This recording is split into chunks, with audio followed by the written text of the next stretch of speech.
हाँ, जैसा कि एक टॉपिक था इसके अंदर, है ना, जो लास्ट टाइम में छूट गया था, तो मैंने कहा था कि उसको हम लोग डिस्कस कर लेंगे। ठीक है, तो वो एक छोटा सा टॉपिक बच गया था, मोल फ्रैक्शन। ठीक है, मोल फ्रैक्शन। और इसके अलावा मैंने सारे टॉपिक डिस्कस कर दिए थे। ठीक है, एक ही लेक्चर, थोड़ा वीडियो वो गया था, 1 आवर गया था। 1 घंटे में मैंने सारे टॉपिक पढ़ा दिए थे। ठीक है, जितने भी थे कंसंट्रेशन टर्म के। तो कंसंट्रेशन टर्म में एक टर्म बच गया था, इसका नाम था मोल फ्रैक्शन। हम लोग देख लेते हैं मोल फ्रैक्शन होता क्या है। तो मोल फ्रैक्शन जो है, इसको हम लोग डिनोट करते हैं इस सिंबल से। ठीक है, कुछ एक्स के जैसा होता है और इसको बोलते हैं हम लोग जीटा। तो ये जीटा है, ईटा नहीं समझना। ठीक है, तो ये है mole fraction zeta. Mole fraction जो है ये क्या होता है, तो mole fraction is defined for you can say for mixture of solution. ठीक है, तो मोल फ्रैक्शन जो है, mole fraction is defined for mixture. ये मिक्सचर के लिए डिफाइंड। जब हम कभी किसी चीज को मिक्स करते हैं, जब किसी चीज को मिक्स करते हैं, उसका सोल्यूशन बनाते हैं, मिक्सिंग करते हैं, तो उसके लिए जो वर्ड है वो मोल फ्रैक्शन है। तो मोल फ्रैक्शन होता क्या है, बात ये आती है ना। तो मोल फ्रैक्शन अगर हम लोग कह सकते हैं, तो हम लोग ये बोल सकते हैं number of moles of that component in a solution. ठीक है, to the total number of moles in the solution, है ना।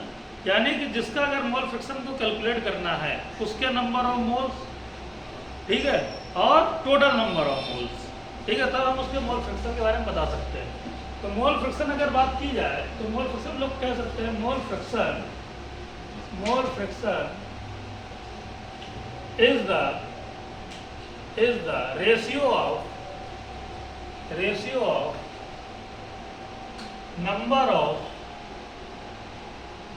number of moles of that component in a mixture to the total number of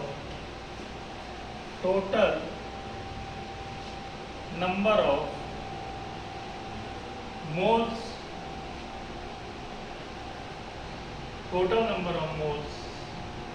in a mixture। ठीक है, तो इसको बोलते हैं मोल फ्रैक्शन।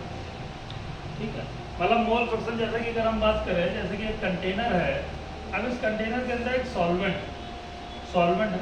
अब इसमें हमने क्या किया, 2 सल्यूट लिए। एक सल्यूट हमने लिया यहाँ पर ए टाइप का सल्यूट, ए है।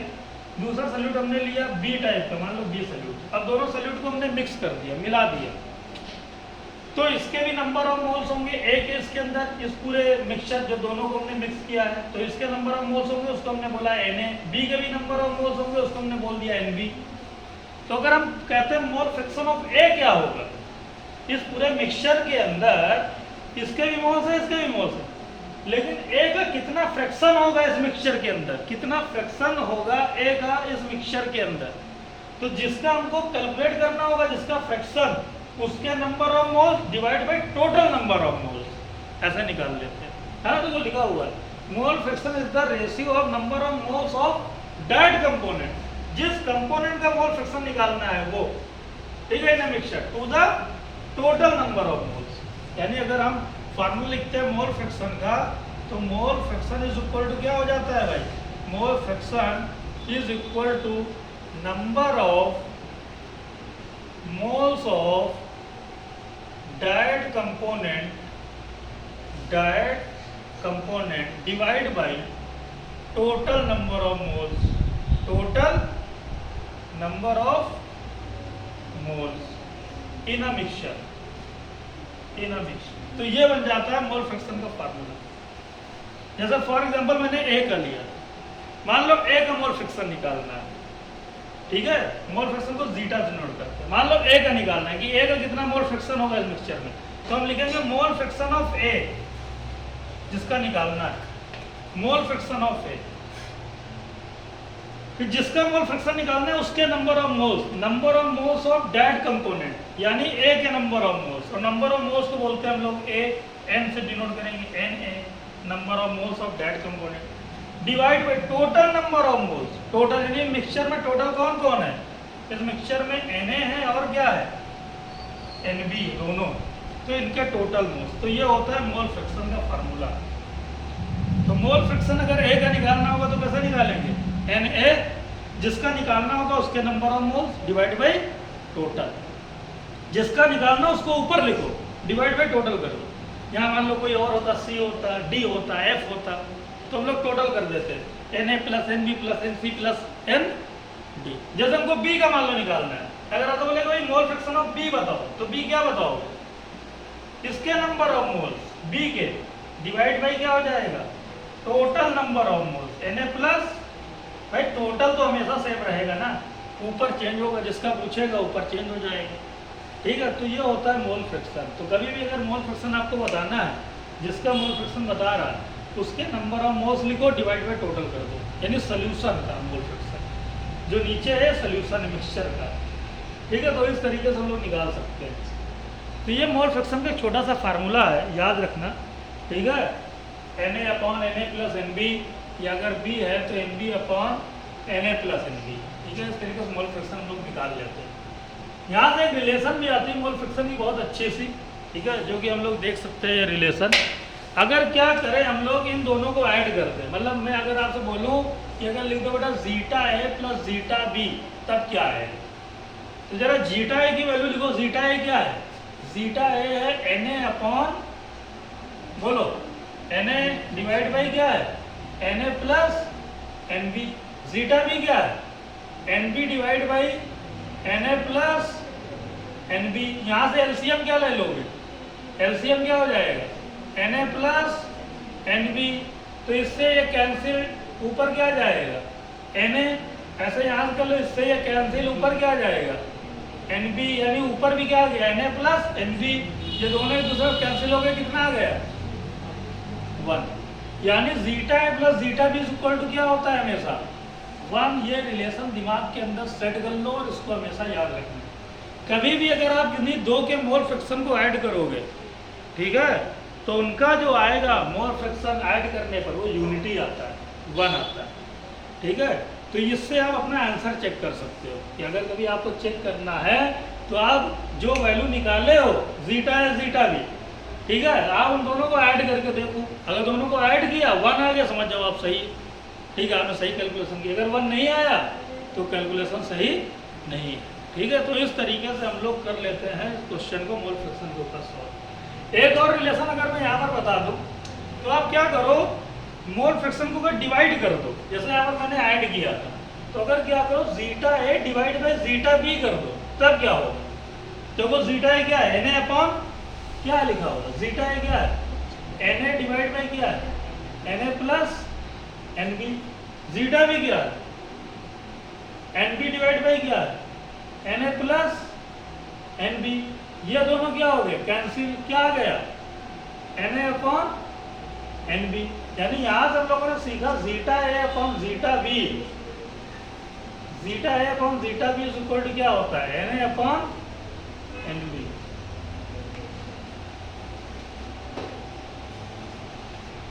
ठीक है। तो zeta A upon zeta B is equal to होता है N A upon N B. तो इस तरीके से हम लोग कर लेते हैं, नोट कर लो, ठीक है। तो आपने इसको नोट कर लिया होगा। हम लोग जल्दी से क्वेश्चन लेते हैं इसके ऊपर।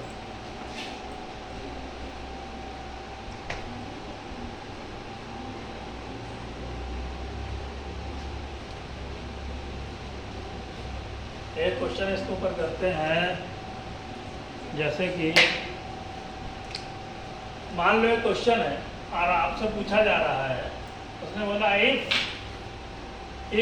40 ग्राम of NaOH is present in 54 gram of water. Calculate the mole fraction of NaOH and mole fraction of water. Calculate the mole fraction of NaOH और मोल फ्रैक्शन ऑफ वाटर। ठीक है,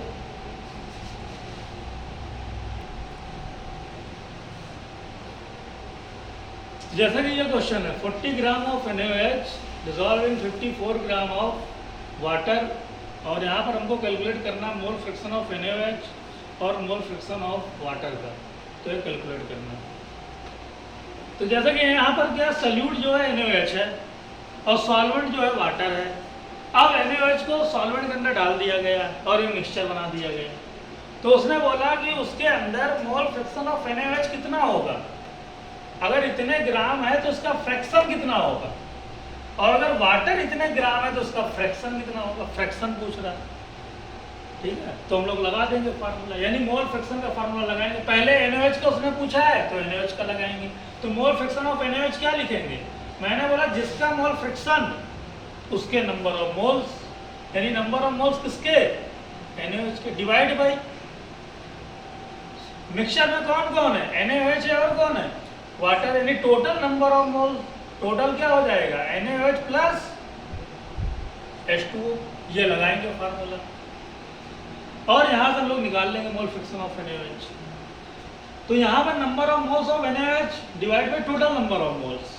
ठीक है, जैसा मैंने बताया इसका निकालना था, A का कैलकुलेट करना, तो A के number of moles divide by क्या थे, टोटल, उसके अंदर कौन था A और B, तो A प्लस B के मोल्स, तो वैसे मैंने इसका की उसी के टर्म में लिख दिया इसको।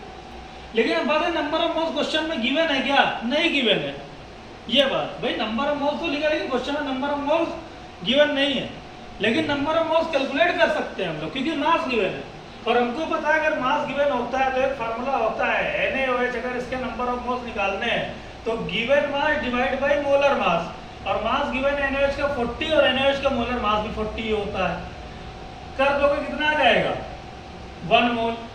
ऐसे यहीं पर वाटर के भी निकाल लो, number of moles of H2O क्या हो जाएगा, given mass divide by molar mass, water का मास कितना गिवन 54, H2O मोलर मास कितना होता है 18, 54 डिवाइड बाई 18 कितना हो गया 3 मोल। हमको मोल पता चल गया यार, मोल पता चल गया, उठा करके पुट कर दो यहाँ पर।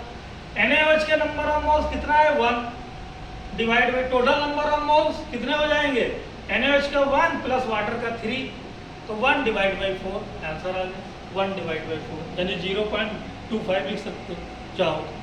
ठीक है, यानी इतना मोल फ्रैक्शन आ गया, मोल फ्रैक्शन की यूनिट नहीं होती है, ठीक है, क्योंकि ये मोल्स मोल से मोल डिवाइड कैंसिल हो जाती है यूनिट, तो 1/4 आ जाएगा। उसने बोला मोल फ्रैक्शन ऑफ वाटर बताओ,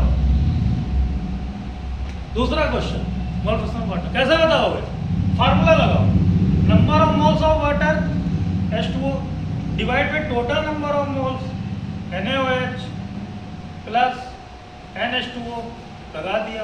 number of moles of water कितना है, क्वेश्चन में कितना गिवन है, ये तो गिवन है 3, डिवाइड बाई टोटल कितना आ जाएगा 1 प्लस 3, यानी क्या आ गया 3/4 आ गया इसका मोल फ्रैक्शन, यानी वाटर का मोल फ्रैक्शन 3/4 होगा। ये इस तरीके निकाल सकते हैं हम लोग। आपको चेक करना है कि हम सही है कि गलत है, तो आप क्या करो दोनों के मोल फ्रैक्शन को ऐड कर दो, जैसे मैंने बताया था जीटा है प्लस जीटा भी तो NaOH प्लस H2O 1 आना चाहिए, तो ऐड करके देखो दोनों को, 1/4 प्लस 3/4, ये कितना आ जाएगा, नीचे 4 हो जाएगा एलसीएम, 4 से 4 कैंसिल, ऊपर हो गया 1, 4 से 4 कैंसिल, ऊपर हो गया 3, यानी 4 डिवाइड बाई 4 कितना आ गया 1। ये वैल्यू हमेशा प्लस करने में क्या नहीं चाहिए 1 आ गई, यानी कि आपकी मोल फ्रैक्शन क्या है करेक्ट है, दोनों के मोल फ्रैक्शन आपने सही निकाले।